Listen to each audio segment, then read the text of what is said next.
we're going to tour around Ateneo. So, let's go! Today, we're going to... Oh no! There's fire!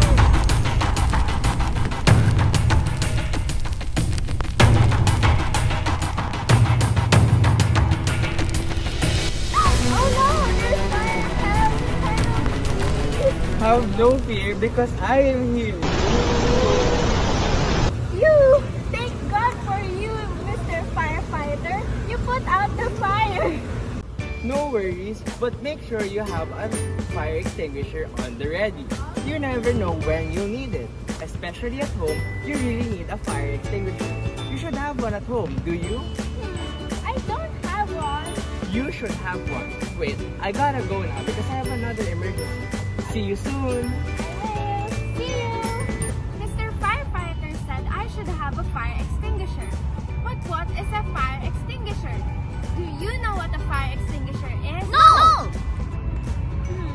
Let's ask Red Chameleon. I'm sure she'll know what it is. Can you help me find Red Chameleon? Okay, together, let's shout, Red Chameleon, come on! Red Chameleon, come on! Red Chameleon, come on! Another one! Red Chameleon, come on! Hey, Hey Red, I need help. The firefighter said I should have a fire extinguisher in case an emergency comes my way. But what is a fire extinguisher anyway? Well, a fire extinguisher is a device or a tool containing extinguishing agents of a special composition used to put out fires. Some are even designed for different classes of fires like solids, liquids, gases, and combustible metals. Oh, so I really need a fire extinguisher in case I accidentally cause another fire. Of course you do. It's essential to every household. But Red, I have another question. What makes a fire burn? So, every fire has three best friends to keep it alive. They call it the fire triangle. The first part is fuel, something that burns like paper, wood, or oil. Second is heat to make it hot enough for the fire to start burning. Then their bestie that completes the trio is oxygen because the air around us helps the fire to keep going. So fire is basically some type of monster that eats up fuel, oxygen, and heat. Exactly. If you remove any of those things, fire could wave them bye. Fire gets confused and probably dies. So a fire extinguisher helps by removing any part of the fire triangle. Wow, you're smart. But yes, depending on the type, some can cool down the fire or smother the fire and even block the chemical reaction. That makes so much more sense. Can you teach me how fire extinguishers work to stop a fire? What's in it? I'm not quite sure about that. How do fire extinguishers work? I think it's better if I ask Yellow Chameleon. I'm sure she knows the answer. Now that we know what fire extinguishers are, we need to find Yellow so that we can find out how fire extinguishers work. Can you find Yellow? Yay! Where? Do you see Yellow? Yay! There she is! Hey Chemberly, what's up? Hey Yellow, I want to know how fire extinguishers work. Well, Chemberly, you must first know that there are different kinds of fire extinguishers. Let me help you quickly understand them. First, you have something called clean agents. Clean agents can work on Class A, B, and C fires. Clean agents come in the form of halocarbons, inert gases, and CO2, which make them have no ozone depletion potential and electrically non-conductive gaseous extinguishers. They work by removing one of three elements in the fire triangle, typically heat or oxygen, or by disrupting chemical reaction. They are called clean agents as they do not leave any residue behind, making them ideal for electrical fire. Second, we have dry chemicals. These are the most common fire extinguishers found in homes as they can be used for Class A, B, and C fires. It puts out fires by creating a blanket made up of a very fine powder of sodium bicarbonate, potassium bicarbonate, or monoammonium phosphate.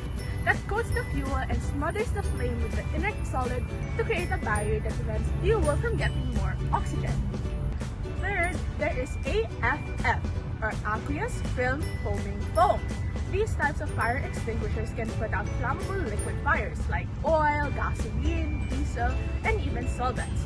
They are known to be able to extinguish fires fast, making them good for businesses, aviation, military, and emergency respondent uses.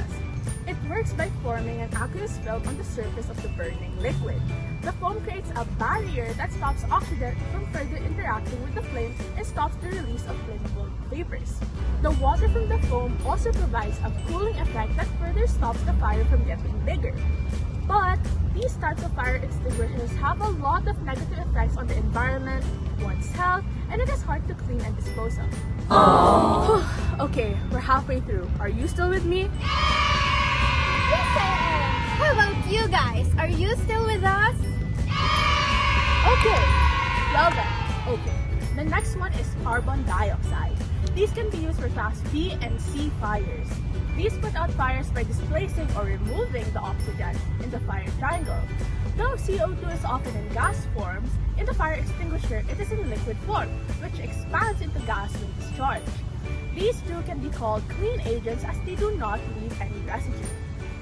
Next we have wet chemical.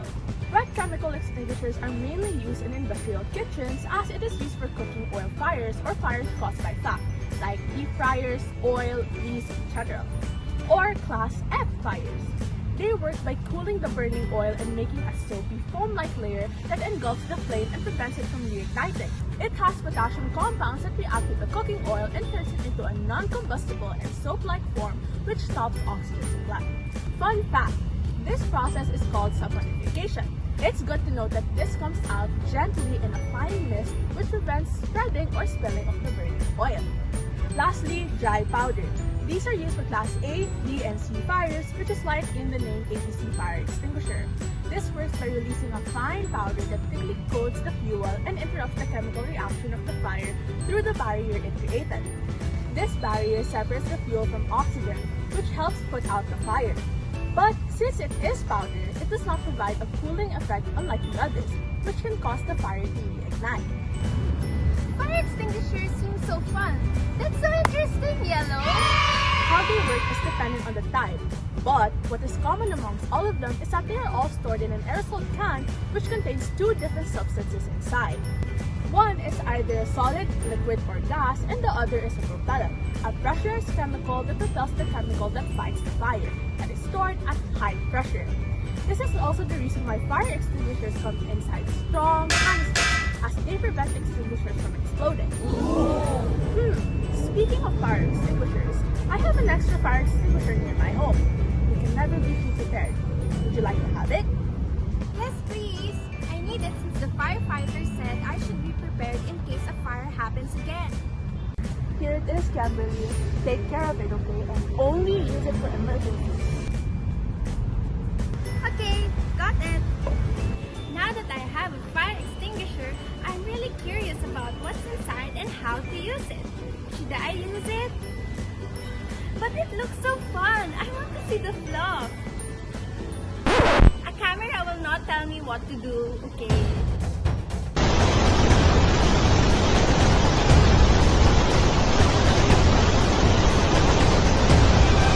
Kimberly, don't play with that. Don't you know how bad these are for the environment? What? Oh no, I don't need to harm the environment. Well, these extinguishers have a downside to them. They're filled with lots of chemicals like monoammonium phosphate, sodium bicarbonate, and potassium bicarbonate, which honestly are good for stopping fires. But once the fire's gone, they leave residue that doesn't just disappear and can actually harm nature. In fact, they can pollute the soil and water and hurt plants and animals. Some even contribute to damaging the ozone layer. Wild, right? To add to this, cleaning up contaminated sites is very difficult and costly. Worse, it can even make us sick. Because of these environmental and health risks, the regulations are tightening. Are there no other fire extinguishers that could potentially be good for the environment? Well, for now, it's quite difficult to make your own fire extinguisher that would be good for the environment. You can use use materials such as lignin and nanocellulose to make a more eco-friendly foam to extinguish fire. However, they may be a bit too costly and these materials could potentially be flammable when handled incorrectly. Oh, I'm sorry, Blue. I didn't mean to harm the environment. I just really like the foam. Well, now you know that we shouldn't play with fire extinguishers and that we should only use them when necessary. In case of house fires or an emergency situation, it's important to have them on the ready. You're right, Blue. Thank you. Aww. Well, now we know that we shouldn't play with fire extinguishers and we should only use them when necessary. In case of house fires or any emergency, it's always nice to have them on the ready.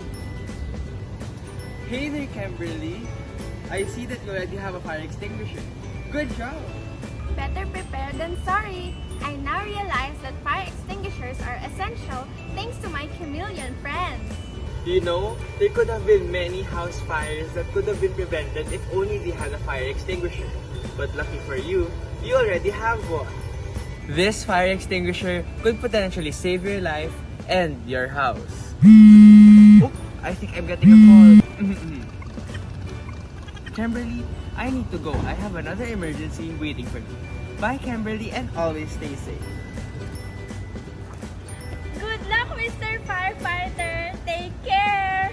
To all of you watching at home, make sure you're always prepared for any fire emergencies that might arise. Make sure you have the right fire extinguisher and always remain cautious when cooking. Goodbye now!